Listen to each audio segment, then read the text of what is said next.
Assalamualaikum warahmatullahi wabarakatuh. Alhamdulillahilladzi ja'ala ramadhana syahran mubarakan lil mu'minin.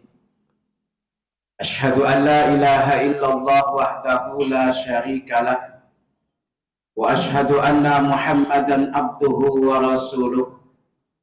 Allahumma salli wa sallim wa barik ala sayyidina wa habibina wa safi'ina wa maulana Muhammadin wa ala alihi wa ashabihi wa man tabi'ahu ila yaumiddin. Faqala ta'ala fi kitabihil karim, bismillahirrahmanirrahim. Syahrul Ramadan alladzi unzila fihi al-Qur'an hudan lin-nasi wa bayyinatin minal huda wal furqan. Sadaqallahul azim, amma ba'du. Jama'atul musallin rahimakumullah. Puji dan syukur kita panjatkan kehadirat Allah Subhanahu wa taala, di mana pada kesempatan yang berbahagia ini, malam ke-14 bulan Ramadan, tidak terasa nyaris separuh perjalanan kita lewati. Tentu harapan kita kepada Allah, mudah-mudahan seluruh rangkaian ibadah kita, sholat berjamaah kita, puasa kita, sedekah kita, tadarus Al-Quran kita, mudah-mudahan diterima oleh Allah Subhanahu wa ta'ala. Ramadan adalah bulan yang sangat istimewa. Saking istimewanya, bagi sebagian umat Islam 3 bulan yang lalu sering mengumandangkan sebuah doa. Begitu masuk kepada bulan Rajab dan Sya'ban, apa yang diminta kepada Allah?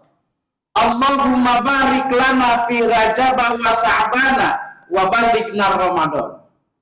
3 bulan yang lalu, jauh sebelum Ramadan ini datang, kita sudah minta kepada Allah, ya Allah, berikan keberkahan kami di bulan Rajab dan bulan Sya'ban. Berikan keberkahan kesehatan, berikan keberkahan rizki, berikan keleluasaan waktu, wa balighna Ramadan. Dan kalau itu keberkahan sudah Engkau berikan kepada kami, sampaikan usia kami kepada bulan yang sangat mulia, yaitu bulan suci Ramadan. Jadi ternyata Ramadan itu bukan hanya bulan di dalamnya penuh dengan perintah Allah yang sifatnya ubudiyah. Kalau yang hari ini kita lakukan puasa, kalau yang hari ini kita lakukan sholat tarawih, itu memang momentumnya selalu ada di bulan Ramadan. Tapi yang luar biasa dari itu, buat kita Ramadan itu bukan hanya semata-mata media untuk peningkatan ibadah, tapi kalau dalam bahasa kendaraan itu, momentum Ramadan itu adalah momentum memasukkan diri kita ke bengkel spiritual yang memang setiap tahun Allah berikan kesempatan kepada kita. Kendaraan saja itu ada jadwalnya, kapan kita harus mengisi bensin, kapan kita harus mengganti oli dan sebagainya, kapan kita harus tune up kendaraan kita. Tentu masuk bengkel ada pergantian, ada perbaikan. Begitu masuk bulan Ramadan, maka inilah bengkel spiritual yang paling tepat dalam rangka memperbaiki diri kita dalam kehidupan kita, agar perilaku kita sesuai dengan konsep dan akhlak Islam yang diajarkan oleh Rasulullah SAW. Apa yang harus kita perbaiki dan masuk ke bengkel spiritual? Yang pertama, perbaiki kualitas keimanan kita. Bapak Ibu hadirin, kalau kita baca surat yang berkaitan dengan perintah puasa, yang dipanggil oleh Allah bukan ya ayuhan nas.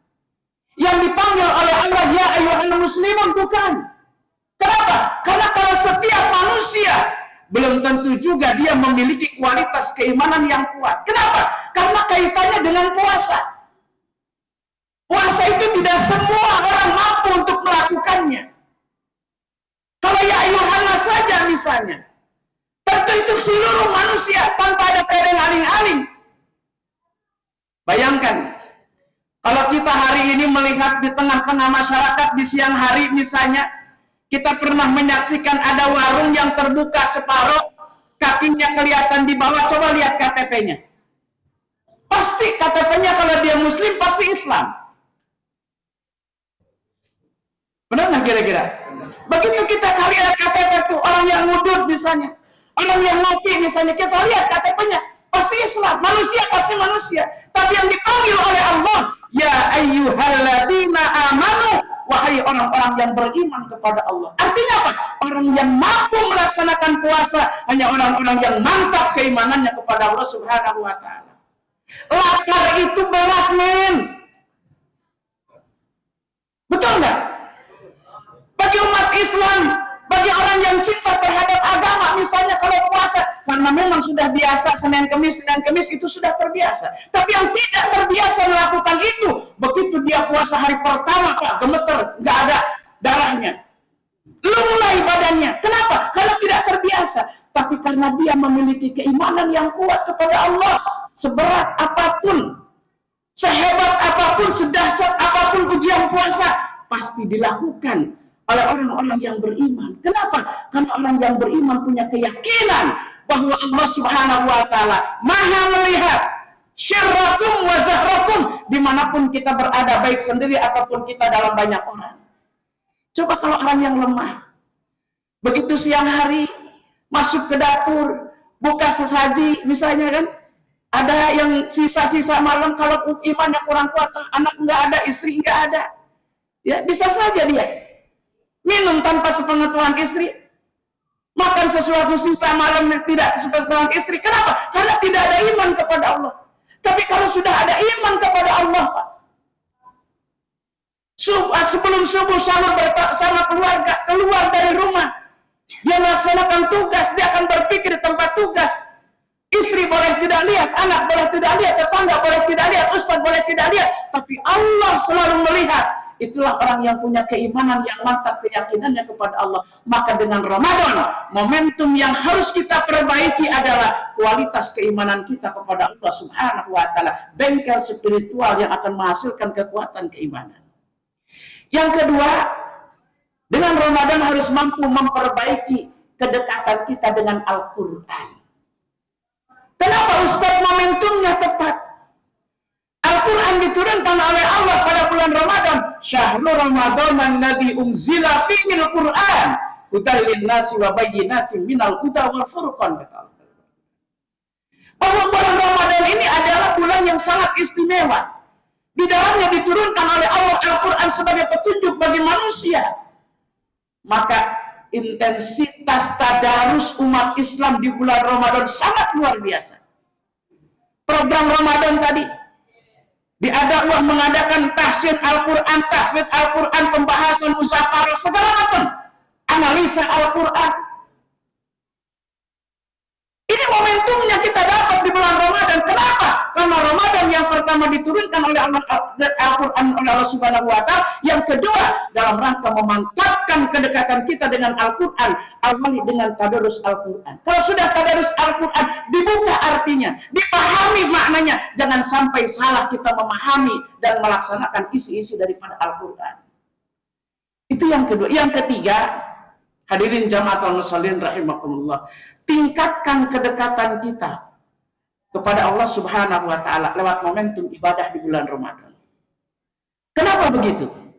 Hari ini sudah kita sering mendengar, kalau orang melaksanakan ibadah haji, ibadah umroh, kalau biaya pemberangkatan dengan sesuatu yang halal, kemudian hajinya dengan ilmu fikih yang sesuai dengan ajaran Rasul, kemudian diterima oleh Allah, itu sudah dinyatakan dalam hadis pahalanya, Pak. Al-hajjul mabrur laisa lahul jaza ilal jannah. Orang yang ibadah hajinya mabrur, baik, diterima oleh Allah, tidak ada balasan lain kecuali surga. Orang yang salat berjamaah di masjid, itu sudah jelas 26 derajat. Tapi kalau urusan puasa tidak ada yang tahu. Kenapa? Allah berfirman dalam hadis qudsi, as-shaumul li wa ana azzibihi. Puasa itu urusannya bukan antar makhluk. Yang lain tidak ada yang tahu. Kita lagi puasa, tetangga kita, sahabat kita masuk ke kamar mandi, dia kumur-kumur misalnya, memasukkan air setengah gayung, keluar seperempat gayung, apa ada yang tahu? Nggak ada, Pak. Maka inilah yang luar biasa. Kata Allah dalam hadis qudsi, as-shaumu li, puasa itu bagian aku. Hanya aku yang tahu dengan orang yang berpuasa. Silakan kalian tidur, istri berdua, suami istri tidur berdua, tapi kalau urusan puasa istrimu pasti tidak akan tahu. Hanya aku yang tahu. Kenapa? Karena puasa bagian aku yang akan membalas. Aku yang punya kebijakan. Berapa yang akan aku berikan? Apa yang aku berikan kepada orang-orang yang melaksanakan puasa? Saking istimewanya puasa yang dilakukan oleh manusia. Maka yang pertama, bengkel spiritual ini harus mampu meningkatkan kualitas keimanan kita. Yang kedua, harus mampu mendekatkan kiri kita dengan Al-Quran. Dan yang ketiga, harus mampu mendekatkan dan lebih dekat lagi kita dengan Allah Subhanahu wa Ta'ala. Karena kadang-kadang, Pak, kita yang nggak sadar, ketika Allah bercerita tentang masalah puasa dalam surat Al-Baqarah, ada kalimat wa idza sa'alaka ibadi anni fa inni qarib ujibu da'watad da'i idza da'ani falyastajibu li wal yu'minu bil allahum yashudun. Ya Muhammad, idza sa'alaka, apabila ada orang yang bertanya kepadamu tentang aku, apakah aku ini jauh dengan manusia atau dekat dengan manusia, mau jawab olehmu ya Muhammad, fa inni qarib, maka sesungguhnya aku dekat dengan manusia. Ini adalah pernyataan Allah dalam surat Al-Baqarah bahwa Allah dekat dengan kita, tapi kadang-kadang kita yang berusaha menjauh dari Allah. Bayangkan, ini kalau momentumnya bukan Ramadan, kadang-kadang Isya itu cuma sedikit. Asar apalagi, zuhur apalagi. Kenapa? Karena tidak spontan begitu mendengar ajar, tidak semua umat Islam langsung masuk ke dalam masjid melaksanakan sholat. Kenapa? Yang dipanggil adalah qada dari Allah Subhanahu wa Ta'ala, azan. Semestinya ketika Allah menyatakan dirinya dekat dengan manusia, maka kedekatan itulah yang harus kita jaga, hadirin jamaatul muslimin rahimakumullah. Maka dengan Ramadan yang harus kita perbaiki adalah kualitas kedekatan kita dengan Allah. Demikian yang bisa disampaikan, mudah-mudahan meskipun sedikit tapi ada manfaatnya buat kita. Ramadan bukan hanya nilai-nilai ibadah yang ada di dalamnya, tapi nilai-nilai spiritual yang harus kita perbaiki di dalamnya. Wallahu muwaffiq ila aqwamit thoriq. Assalamualaikum warahmatullahi wabarakatuh.